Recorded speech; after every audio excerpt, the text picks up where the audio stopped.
أعوذ بالله من الشيطان الرجيم.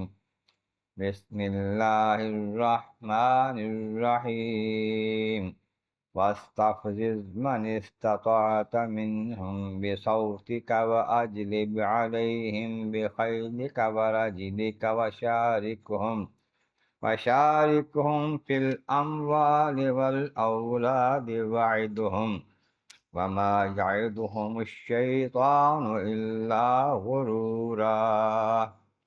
إن عبادي ليس لك عليهم سلطان وكفى بربك وكيلا. صدق اللہ العظیم. حمد و ثناء رب کریم اور درود و السلام بر سید خیر الانام کے بعد سورۃ بنی اسرائیل کی آیت نمبر 64 اور 65 تلاوت کی گئی ہیں، جو 15ویں پارے کے 7ویں رکوع میں ہے۔ اس سے پہلی آیتوں میں فرمایا گیا کہ جب ہم نے فرشتوں سے کہا آدم علیہ السلام کو سجدہ کرو، سب نے سجدہ کیا سوائے ابلیس کے۔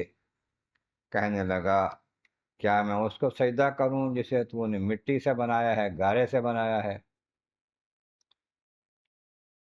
اور کہا کہ یہ دیکھو تو صحیح، جسے تم مجھ پر اب فضیلت دے رہے ہو، مجھ سے افضل جس کو قرار دے رہے ہو، جس کو میرا مسجود بنا رہے ہو، اگر تو نے مجھے یوم قیامت تک مہلت دے دی نا تو میں ان کی ساری اولاد کو گمراہ کر دوں گا، راستے سے ہٹا دوں گا، ان کو برباد کر دوں گا سوائے چند لوگوں کے۔ میں چلا جا، نکل جا بارگاہ الہی سے، جنت سے نکل جا۔ اب تو جو کرے گا تیرے ساتھ تیری بات مانتے ہوئے جو لوگ کریں گے، جو تیرے پیچھے چلیں گے، تم سب کے لیے جزا جو ہے جہنم ہے، اور وہ جزا جہنم جو ہے بڑی بھرپور سزا ہے۔ یہ فرمایا کہ اب وَاسْتَفْزِزْ، تو بہکا دے، ہٹا دے راستے سے لوگوں کو، بھٹکا دے ان کو، من استطاعت منہم، ان میں سے جس کو تو کر سکتا ہے۔ سب کا تو تیرا قابو نہیں چلے گا، کچھ اللہ کے خاص بندے ہیں جن پر اس کا زور نہیں چلتا، باقی جس کو تو بہکا سکتا ہے بہکا دے اپنے راستے سے، اپنے ساتھ اللہ کے راستے سے ہٹا دے ان کو، بھٹکا دے ان کو، بصوتی کا وَأَجْلِبْ عَلَيْهِمْ، آواز کے ساتھ، آواز کے جادو سے۔ یہ علماء کہتے ہیں کہ یہ گانے بجانے بھی اس کا ہی ایک ہتھیار ہے لوگوں کو بہکانے کا۔ وَأَجْلِبْ عَلَيْهِمْ بِخَيْلِكَ وَرَجِلِكَ، ان پر چڑھائی کر دے تو اپنے سواروں کے ساتھ بھی اور پیادہ لشکروں کے ساتھ بھی، جس قدر ہو سکتا ہے کر کے بھی۔ وَشَارِكْهُمْ فِي الْأَمْوَالِ وَالْأَوْلَادِ، اور ان کے مالوں میں، ان کی اولادوں میں شریک ہو جا۔ اجازت دی جا رہی ہے اس کو، کھلی چھٹی دی جا رہی ہے اس کو، دھمکی بھی ہے ساتھ ساتھ اس کے لیے، کر لے جو کر سکتا ہے، ایسے بھی کر لے، ایسے بھی کر لے، ایسے بھی کر لے۔ اس میں ایک یہ ہے کہ تم ان کے مالوں اولادوں میں شامل ہو جا۔ مالوں میں شمولیت یہ ہے کہ ان کے مال جو کمائی ہے وہ حرام طریقے سے ہو، سود ہو، رشوت ہو، ظلم کے ساتھ ہو، زیادتی کے ساتھ ہو، کسی کا مال چھین لینا ہو، کسی کا حصہ مار لینا ہو، اس طرح تم ان کے مالوں میں شریک ہو جا۔ یہ بھی ایک شرکت ہے کہ مال تو کمائیں وہ محنت کر کے، مزدوری کر کے، لیکن تم ان کو غلط کاموں پہ خرچ کروا دو۔ یہ بھی ایک شیطان کا عمل ہے اور طریقہ ہے اور چال ہے۔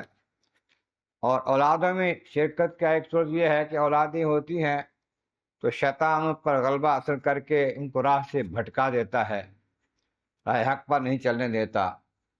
دوسرے علماء فرماتے ہیں کہ جب ایک بندہ صحبت کرتا ہے اپنی زوجہ کے ساتھ تو بسم اللہ نہیں پڑھتا پہلے، تو اس کے ساتھ اس کے عمل میں شیطان شریک ہو جاتا ہے اس کی اولاد میں۔